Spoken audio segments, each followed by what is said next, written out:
Hello dear friends, I am Sukhdev and you are watching Bengal's #1 English channel Freedom English। বন্ধুরা, আজকের বিষয় accident reporting. এর আগের ভিডিওতে আমি আলোচনা করেছিলাম ইভেন্ট রিপোর্টিং। এই দুটি ভিডিও আমি একসঙ্গে আপলোড করতে চেয়েছিলাম, কিন্তু কোনো কারণে আমার মনে হয়েছে যে ভিডিও খুবই লেন্দি হয়ে যাবে। সো এই দুটো ভিডিওকে আমি দুটো আলাদা আলাদা পার্টে ভাগ করে দিচ্ছি। চলো বন্ধুরা, আজকে আমরা দেখে নেব যে অ্যাক্সিডেন্ট রিপোর্টিং কিভাবে লিখতে হয় এবং কিভাবে একটা রিপোর্টিং বা একটা রিপোর্ট লিখতে যদি আমরা পারি আজকের এই ভিডিওতে, তাহলে আমি তোমাদেরকে বলছি তোমরা যে কোনো অ্যাক্সিডেন্ট রিপোর্টিং অবশ্যই নিজের ভাষায় খুব সহজ হলেও অবশ্যই লিখতে পারবে। সো ডিয়ার ফ্রেন্ডস, এই অ্যাক্সিডেন্ট রিপোর্টিংয়ের 1 নম্বরে আমরা কোন বিষয়ের উপরে গুরুত্ব দেব বা কী লিখতে হবে সেটা জেনে নেই। একেবারে খাতার উপরে যে ঘটনাটি বা যে অ্যাক্সিডেন্টটি ঘটেছে তার নিয়ে একটি সুন্দর ক্যাচি বা খুবই অ্যাট্রাকটিভ একটি হেডিং দেব। হেডিং লিখতে হলে তোমাকে কি করতে হবে? তোমাকে হেডিংটা লিখতে হবে ক্যাপিটাল লেটার, অথবা প্রত্যেকটি ওয়ার্ডে তোমার যদি 5-6টা ওয়ার্ড থাকে, খুব বেশি লেন্দি না হয়, তোমাকে চেষ্টা করতে হবে মোটামুটি একটা পুরো লাইনটা যেমন কাভার না করলেও হবে, অন্ততপক্ষে 6 থেকে 7টা ওয়ার্ডের মধ্যে রাখার চেষ্টা করবে। এবং প্রত্যেকটা ওয়ার্ডের প্রথম অক্ষর তুমি ক্যাপিটাল করতে পারো, অথবা টোটাল ওয়ার্ডগুলো বা টোটাল যে লেটার রয়েছে সেগুলো তুমি ক্যাপিটাল লেটার লিখতে পারো। এক্ষেত্রে খেয়াল রাখবে তোমার যে মেন ঘটনা বা মেন যে দুর্ঘটনা ঘটেছে সেটার যে মেন ক্ষয়ক্ষতি, তার মধ্যে যদি একটা কিছু ওই টাইটেলের বা হেডিংয়ের মধ্যে রাখতে পারো, তাহলে তোমার হেডিংটা অনেকটা অ্যাট্রাকটিভ হবে। ক্লিয়ার? তো চলো 1 নম্বর কাজ আমরা সেরে ফেললাম, সেটা হচ্ছে হেডিং। পরবর্তী হেডিংয়ের ঠিক নিচে এর পরের কাজ কি হবে? ওখানে এই রিপোর্টের সোর্স লিখতে হবে। সোর্স মানে কি? কোথা থেকে তুমি এই নিউজটা সংগ্রহ করেছো। তো এই নিউজের সোর্স সেটা অনেক রকমের হয়ে থাকে। আমি তোমাদেরকে 2 রকম বলছি যেটা আমরা সাধারণত লিখে থাকি। একটা হচ্ছে বাই এ স্টাফ রিপোর্টার, এটা লিখে ব্র্যাকেট দিয়ে ঘিরে দেবে। ঠিক আছে বন্ধু? এছাড়া তুমি লিখতে পারো আওয়ার স্পেশাল করেসপন্ডেন্ট। ক্লিয়ার? তো এই দুটোর মধ্যে তুমি যে কোনো একটা ইউজ করবে, তাহলে হয়ে গেল আমাদের হেডিং এবং তারপরে নিউজের সোর্স। 3 নম্বর কাজ আমাদের কি হবে বন্ধু? 3 নম্বর কাজ হচ্ছে এই নিউজ পেপার রিপোর্টের, যদি এটা নিউজ পেপার রিপোর্ট হয় তাহলে তোমাকে চলে যেতে হবে একবারে বাম দিকে। এর পরবর্তী স্টেপ, খাতার ঠিক বাম দিকে একটু উপরে, মানে ওই যে যেখানে তুমি হেডিং লিখেছো তার নিচে লিখেছো তোমার রিপোর্টের সোর্স, ঠিক তারই পরের লাইনে বাম দিকে লিখবে প্লেস এবং ডেট। কি বললাম? প্লেস মানে ঘটনাটা কোথায় ঘটছে এবং কত তারিখে ঘটেছে। এক্ষেত্রে নিউজ পেপার রিপোর্ট যদি হয়, তোমার যদি কোনো ডেটা দেওয়া থাকে, অর্থাৎ কোনো তারিখ দেওয়া থাকে, তুমি তার পরবর্তী ডেট দেবে। কারণ যেদিনে ঘটনাটা ঘটছে সেদিনে তো আমরা রিপোর্টটা লিখতে পারি না, কারণ সেটা পাবলিশ হয় তার পরের দিনে, অর্থাৎ ঘটনা যেদিনে ঘটছে তার পরের দিনেই রিপোর্টটা পাবলিশ হচ্ছে। সেই কারণে বন্ধু আমরা পরবর্তী ডেট দিই। মনে করো আজকে হচ্ছে 21 তারিখ, ঠিক আছে, বা 20 তারিখ। তাহলে আজকে যদি 20 তারিখ হয়, তাহলে এই ডেটটা যদি দেওয়া থাকে আমরা ওখানে কি লিখবো? ডেটের জায়গায় লিখবো আমরা 21 তারিখ। ক্লিয়ার বন্ধু? তাহলে হয়ে গেল প্লেস এবং ডেট। এর পরের স্টেপ আমাদের বডি, অর্থাৎ বডি অফ দ্য রিপোর্ট। এখানে বডি অফ দ্য রিপোর্ট আমরা শুরু করব কিভাবে? চলো এই বডিটাকে আমরা কয়েকটা ভাগে ভাগ করে নেব। এখন পর্যন্ত আমরা 3টি কাজ সেরে ফেলেছি। একটা হচ্ছে হেডিং, 2 নম্বর সোর্স অফ রিপোর্ট, অ্যান্ড 3 নম্বর প্লেস অ্যান্ড ডেট। এবারে চলে যাব কোলন দিয়ে, ওই যে প্লেস অ্যান্ড ডেটটা দিলাম ওর পর একটা কোলন চিহ্ন দিয়ে দেবো। এরপর আর কিচ্ছু দিতে হবে না। এবার তুমি ওর পরের লাইন থেকেও লিখতে পারো, অথবা কোলনের পর থেকেও লিখতে পারো। ঠিক আছে বন্ধু? এই দুটোই চলে। তো চলো এবারে বডি। তো বডিটাকে আমরা কয়েকটা ভাগে ভাগ করে নেব বলেছি। প্রথম যে সেন্টেন্সটা হবে সেটা কি নিয়ে?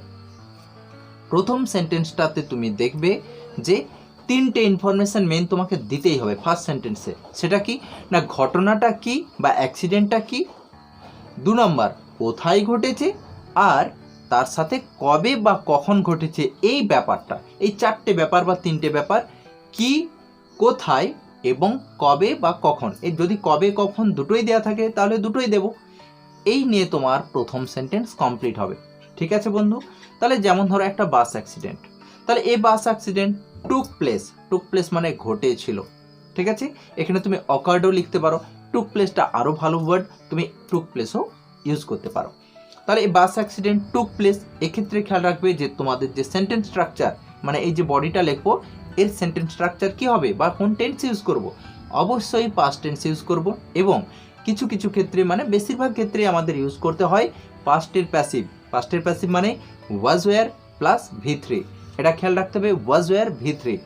তবে কিছু কিছু ক্ষেত্রে আমাদের প্রয়োজন হলে পাস্ট কন্টিনিউয়াসও ব্যবহার করা যেতে পারে। তবে বন্ধু খেয়াল রাখবে, এই যে সেন্টেন্সগুলো তুমি লিখবে এই ক্ষেত্রে তোমার পার্সোনাল মতামত বা ব্যক্তিগত কোনো তোমার ওপিনিয়ন বা মতামত তুমি দিতে পারবে না। এক্ষেত্রে আই, ফার্স্ট পার্সন আই অথবা উই তুমি ব্যবহার করতে পারবে না।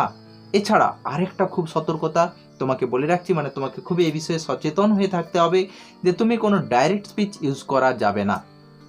অর্থাৎ তোমার পয়েন্টসের মধ্যে যদি কোনো ডাইরেক্ট স্পিচ থাকে সেক্ষেত্রে তুমি সেটাকে ইনডাইরেক্ট করে লিখতে পারো, বা যদি তুমি কাল্পনিকভাবে কোনো লেখো সেক্ষেত্রেও তোমাকে ইনডাইরেক্ট স্পিচ ইউজ করতে হবে, যেটা আমরা সেই ন্যারেশন চেঞ্জে শিখেছিলাম।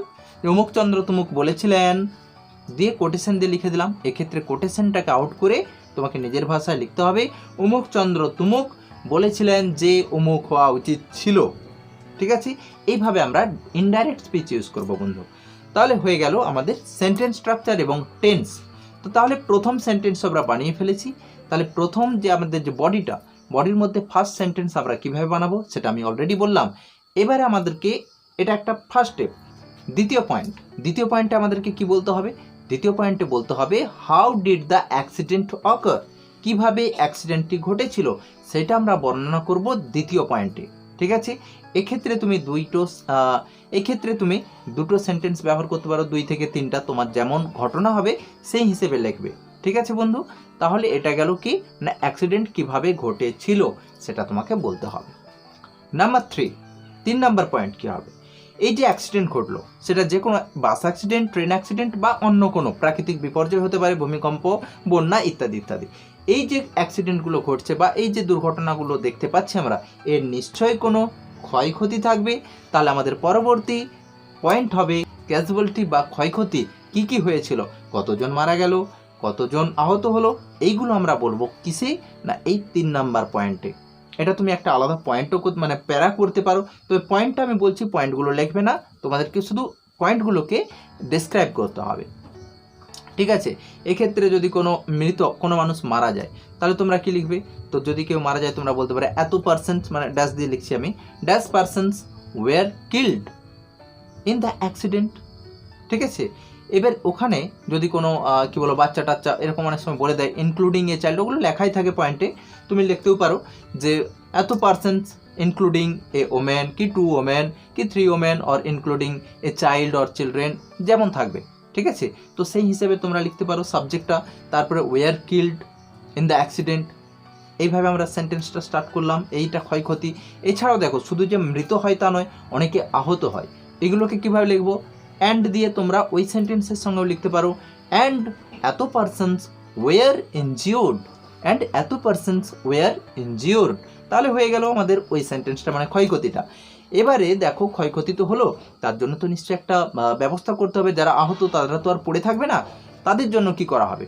তাদের জন্য লিখতে হবে আমাদেরকে যে যদি সামনে হসপিটাল থাকে, এরকম বলা হয় দ্য উন্ডেড পার্সনস বা আহত ব্যক্তিরা ওয়ার টেকেন, নিয়ে যাওয়া হয়েছিল। দেখো পাস্টের প্যাসিভ আমি ইউজ করছি না, ওয়ার টেকেন কোথায়?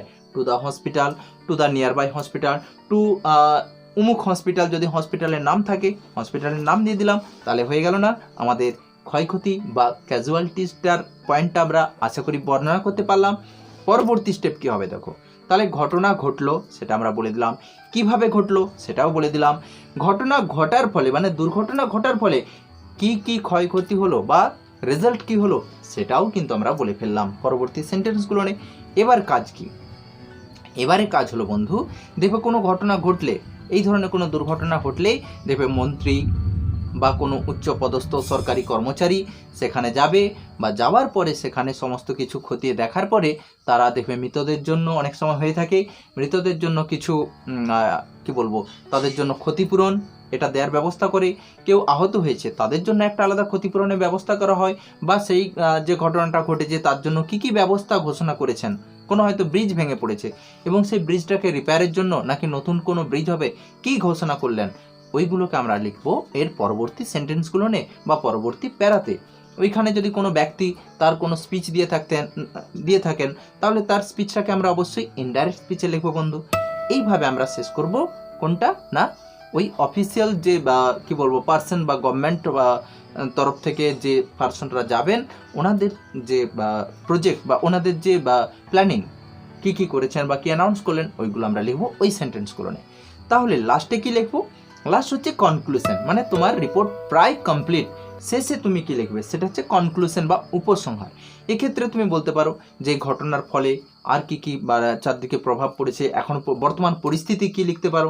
লাস্টে যে সেন্টেন্সগুলো লিখবে সেটা একটু পজিটিভ টাইপের লিখতে হবে। লাস্টে এই কনক্লুশনে তুমি যদি 2 থেকে 3টা সেন্টেন্স, বেশি দরকার নয়, তুমি 2টোও পারো, একটাও পারো, তো যদি লিখে দিতে পারো তোমার রিপোর্ট কিন্তু কমপ্লিট হয়ে গেল। সো ডিয়ার ফ্রেন্ডস, আশা করি এই ভিডিওটি দেখার পরে তুমি নিশ্চয়ই ট্রাই করতে পারো। তুমি নিজে কোনো পয়েন্টস দেখবে তোমাদের কোনো বই দেখে, যে সেই পয়েন্টসগুলোকে তুমি একটার পর একটা বিশ্লেষণ করে এই ছোট্ট করে সেন্টেন্স দিয়ে তুমি লিখতে পারছো কিনা। আশা করি বন্ধু তুমি চেষ্টা করবে, কারণ practice makes a man perfect, you know. So এই ভিডিও দেখার পরে তুমি পরবর্তী ক্ষেত্রে একটু চেষ্টা করবে তুমি লিখতে পারছো কিনা। আর অবশ্যই কমেন্ট বক্সে কমেন্ট করতে ভুলো না আমার এই ভিডিও তোমাদের কেমন লাগলো, কতটা উপকার তোমাদের লাগছে। যদি আমি কিছুটা হলেও উপকার করে থাকি তাহলে অবশ্যই একটি লাইক করবে এবং কমেন্ট করে যাবে, যাতে আমি পরবর্তী ভিডিও তোমাদের জন্য আপলোড করতে পারি। আর তোমাদের কী ধরনের ভিডিও দরকার তোমরা অবশ্যই লিখবে, কারণ আজকের এই রিপোর্ট ভিডিওটি, আজকের এই যে রিপোর্ট রাইটিং নিয়ে যে ভিডিওটা, এটা ছিল অবশ্যই একজন বন্ধুর বা একজন ভিউয়ারের রিকোয়েস্টে। সো ডিয়ার ফ্রেন্ডস, তোমরাও রিকোয়েস্ট করতে পারো তোমাদের কী ধরনের ভিডিও দরকার আছে, আমি সেই ধরনের ভিডিও আপলোড করার চেষ্টা করব। So dear friends, thank you so much, thanks for watching my video, thanks for loving your freedom English channel, thanks.